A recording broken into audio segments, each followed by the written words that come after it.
quand on est ministre de l'Église, dès qu'on reçoit un appel, eh bien, ça nous donne de quoi vivre la mission.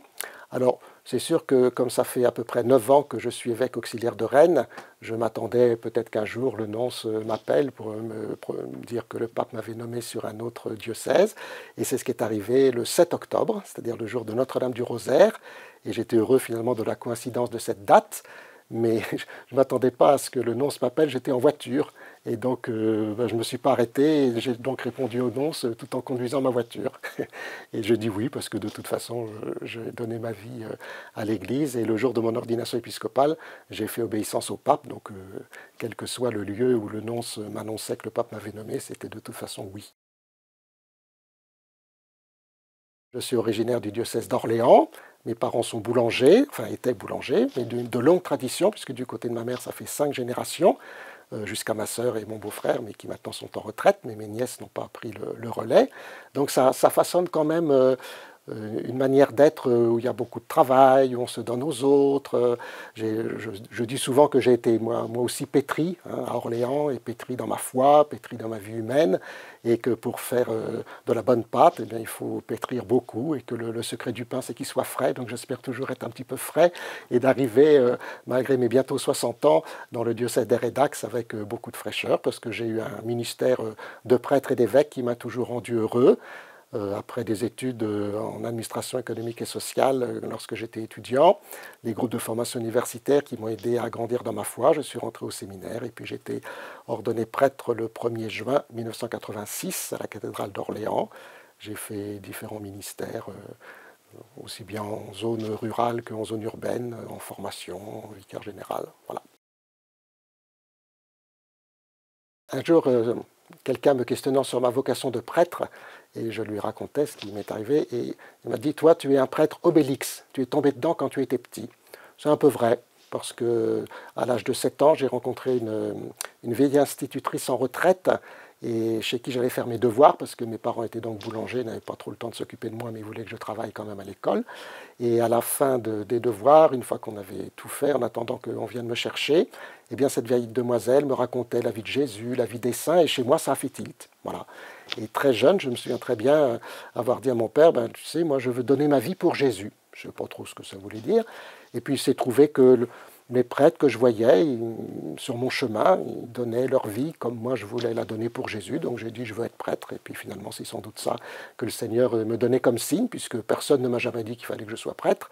Mais en tout cas c'est ça que j'ai ressenti en moi et ça ne m'a jamais quitté. Donc c'est vraiment une grande grâce pour moi d'avoir toujours su l'orientation de ma vie et de ma vocation. On sait bien un peu quand on est vicaire général, qu'on a été dans les séminaires, que parfois ça peut arriver qu'il y ait des appels à l'épiscopat, mais moi je me dis c'est pas la personne qui pense à être évêque, ce sont les autres qui nous voient évêques.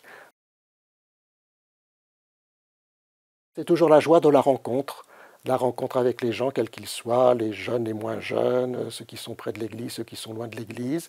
Ça, je trouve que c'est toujours intéressant et que ça nourrit vraiment mon ministère. Et puis, bon, les difficultés qu'on peut rencontrer, c'est le fait que tout de même la foi ne se transmet pas de manière si facile aujourd'hui, qu'on a l'impression qu'il y a beaucoup de gens qui sont en dehors de tout ça ou qui nous regardent en disant bah, tout ça va bientôt se terminer. Ma devise épiscopale, c'est paix et espérance.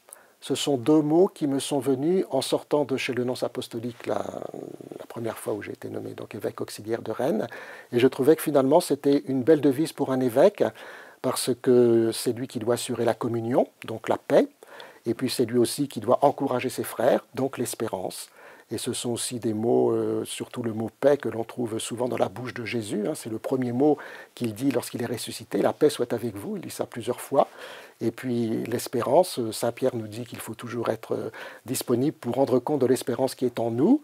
Et Saint Paul aussi nous parle beaucoup de l'espérance. Donc finalement, ces deux mots me conviennent tout à fait bien et je ne le regrette pas. Les évêques sont les successeurs des apôtres. Donc à ce titre, ils sont le garant de la foi en Jésus-Christ, mort et ressuscité.